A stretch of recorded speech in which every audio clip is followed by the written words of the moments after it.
Billed as a new mindbender from rapper/DJ/filmmaker Flying Lotus, Ash appears on paper to be a perfect fit for both South by Southwest Film and TV Festival and horror streamer Shudder.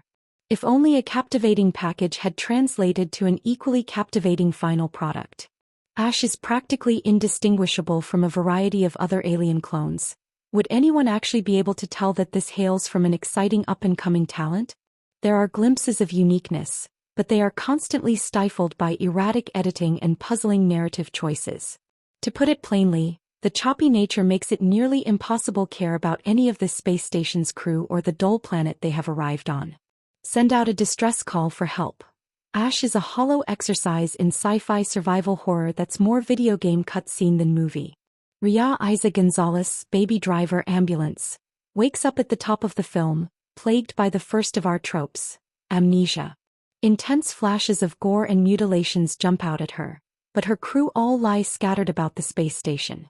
Bright flashes and loud announcements ring out to assault the senses. The whole station appears to be in some form of system failure. With oxygen levels comprised and the clock ticking, Ria must team up with Brian Aaron Paul, Breaking Bad Need for Speed, who claims to be checking in from a sister space station nearby. In Johnny Remler's overly generic script, the so-called twists and turns can be seen coming from a mile away. In fact, a final twist may be most obvious flourish of all for those with even a modicum of horror familiarity. On a visual level, the cinematography may be excellent, but the costumes and set design pale in comparison to others from the subgenre. For an easy example, the recent, Oscar-nominated Alien, Romulus actually fit the bill. In comparison, Flying Lotus's movie cannot hold a candle to it. Granted, the budget was probably 1/8 of Romulus, but still there are no excuses for looking cheap. Lotus puts it all into the practical effects work. If ever there was a title that perfectly epitomizes style over substance, it would be this one. Particularly in the final act, the effects that felt seamless at times begin to fall apart with an already silly sequence punctuated by ineffective CGI.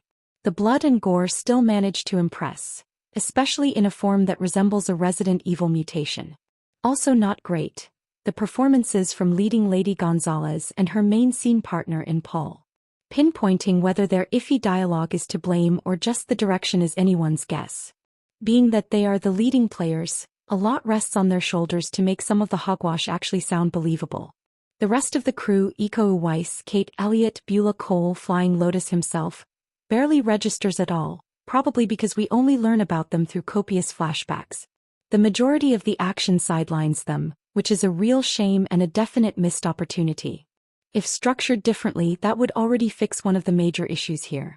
They barely come across as actual characters, and clearly their absence in the present indicates their lack of relevancy. The one element that unequivocally saves Ash from total disaster has to be the score, courtesy of Flying Lotus himself. It sounds funky and psychedelic, channeling a vibe that never quite matches the visuals. Even when every other element falls limp, the soundtrack never does. Other than the music, Lotus's sci-fi horror serves up business as usual. There is nothing unique here, save for some nasty flashes of a much better movie. In essence, a bargain bin Prometheus clone, Ash lacks originality and feels flavorless. This in no way diminishes the talents of Flying Lotus, but perhaps he could channel it next time into a more satisfying end product. Embrace the goopy cosmic horrors of Ash, latching onto theaters everywhere on Friday, March 21st. Ash also screened at 2025's South by Southwest Film and TV Festival.